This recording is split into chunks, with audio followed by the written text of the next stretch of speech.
Hi guys, hope you're doing well, hope you're thriving. My name is Doreen. If you're new here, this is a channel where we share lifestyle content that is authentic, motivational, encouraging, and fun. And consider subscribing if you're new, and if you're a returning subscriber, welcome back. In this video, I'm going to share with you my C-section birth story. If you watched my previous video, I shared about how I got pregnant with fibroids and how I went through the pregnancy and what helped me to keep anchored, especially considering stories that I had had before about pregnancy with fibroids and the pain and all that. So if you missed it, please go and watch it. This video, I'm going to take you through my birthing experience. So I had an abdominal birth. I had an abdominal birth mainly because of fibroids, but also because during the pregnancy, every time we do a scan, it was showing that my pregnancy was 2 weeks ahead. Like I shared in the previous story, I'm not sure when we got pregnant.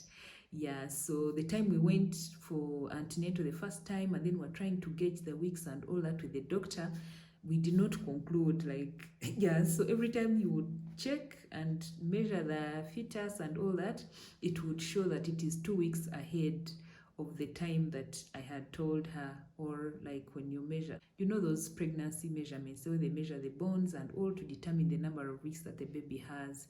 So when they would tell us the weeks, they would be 2 weeks ahead of what, considering the last period I had and all that. Because of that, I was at 38 weeks, 39 weeks, and I was not getting labor pains. And considering the fact that every time they would measure, I would be ahead by 2 weeks, that means if I'm 38, then I'm already 40.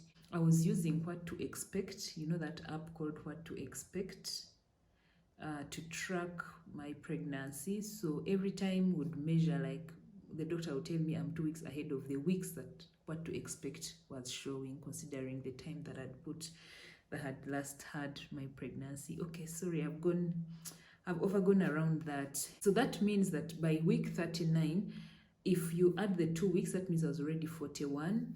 And that means that I was already, past the number of weeks that a baby is supposed to stay in the womb here. So another reason why, of course, I went for the C-section was because of the fibroids. The gynecologist told us that the fibroids would hinder the contractions, hence they would hinder the baby's coming. So even if I'd gotten labor pains, the fibroids were going to hinder the contraction of the uterine wall. So I would have gone through labor and then again gone for, the C-section. So I opted for the C-section. That is one of the reasons why I did the C-section. So I have, of course, now I had watched stories.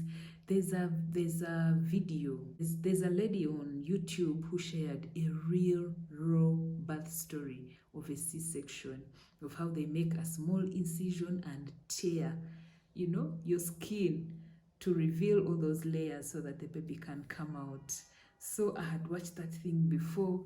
I had gotten in terms with it, I was like, this is what is going to happen to me. So I'd got into terms with it.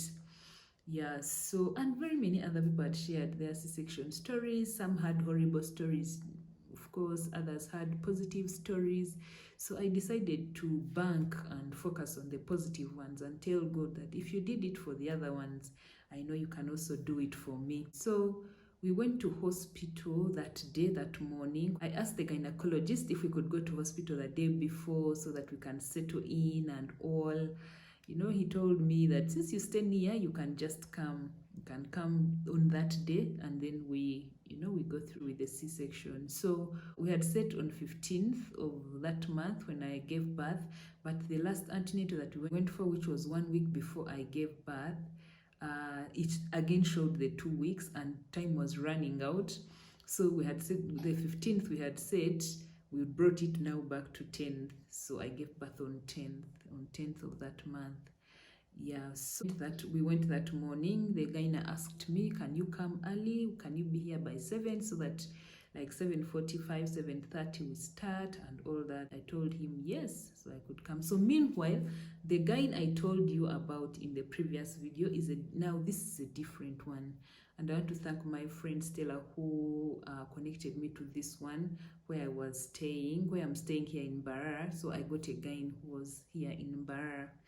Yeah, so he's the one now who worked on me. Of course, now he had to know the history of the previous, everything that had gone on the other side, and then do his own measurements and all, so that he can know what he's getting into. Because by the time I came, was like 7-8 months. Yeah, so he was just catching up. But I thank God so much that my pregnancy was smooth. Like, I shared in the previous video, it didn't have a lot of ups and downs apart from the low pressure that I was getting towards the end, mainly because I wasn't drinking water. But every time I would drink water, I would be okay. So I thank God for that as well. Anyway, I've digressed. Yeah, so we went that morning. We checked into the room, and then we went to the theater, so to have it done. So when we reached there, like I'd said, I knew what to expect. I knew what they're going to do to me. I had prayed to God. You guys, I had prayed. All the negative stories I had cancelled them. I had cancelled back pain. I cancelled anything that would want to happen that would, cause any issues for me. I had prayed. I encourage you, if you're pregnant, please pray.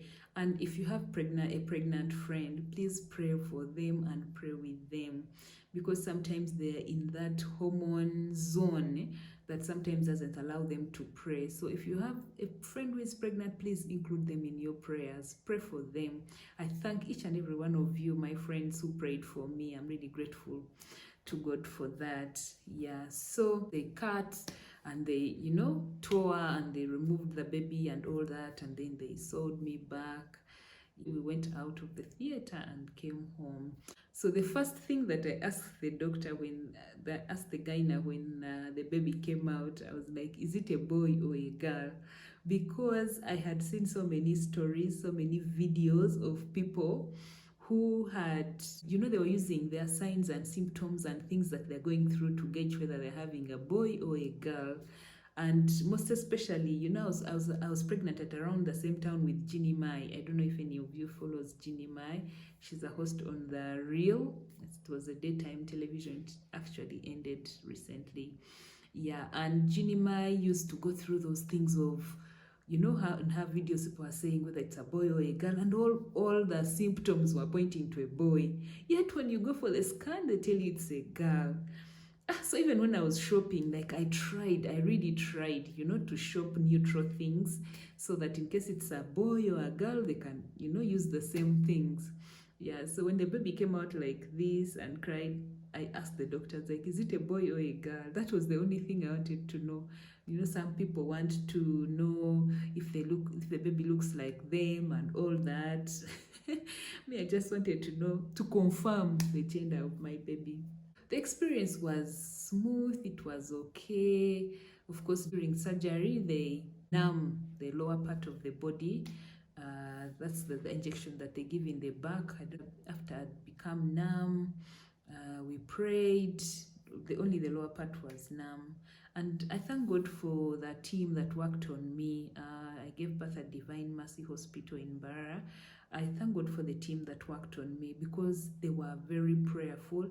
And the guy who was working on me, doing the injection in the back and all, he was telling me everything that was going on, step by step, He would tell me, ask me, so how do you feel?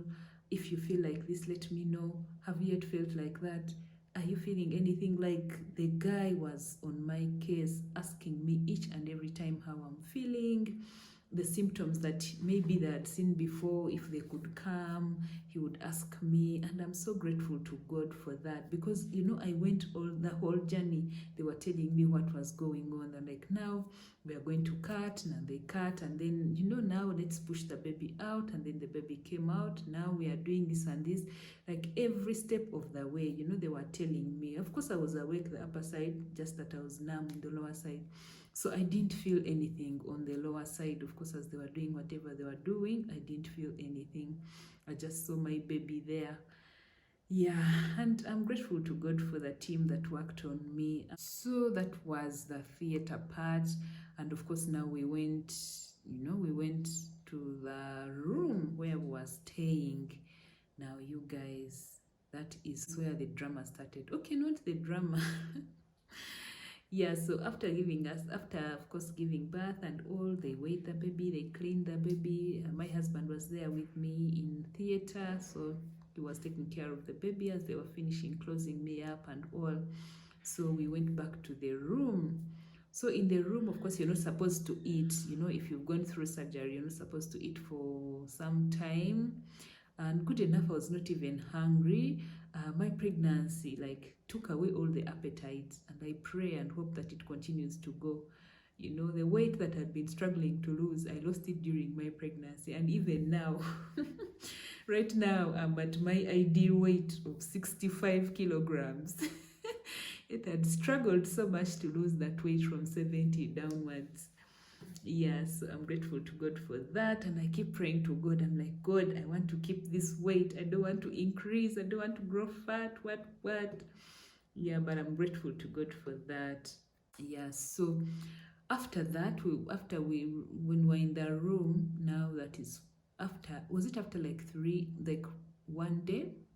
Like after 24 hours, now the pain started coming.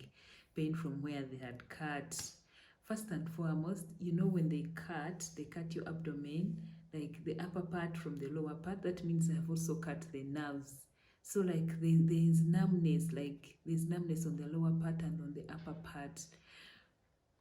You guys. That is where drama begins. So I'll share with you in the next video my experience after the C-section. Make sure you don't miss it, because after that whole theater thing, you guys, life started happening. Yeah, so that is it for this video. If you are watching this video and you've gone through C-section, please share with us your experience below. Most of the times why things happen and people don't know what to expect and all that is because people don't share. That's why I'm here sharing my story, sharing my experience, so that if there's a mother or a pregnant lady out there and they want to know what to expect. I know experiences are different for different people, but at least you have a clue of what might happen and what is going to happen. Yeah, so please comment down below, tell us how your experience was. Yeah, and on this channel we always say progress is progress, no matter how small. Keep moving, keep growing, and keep glowing. Bye bye, see you in the next video.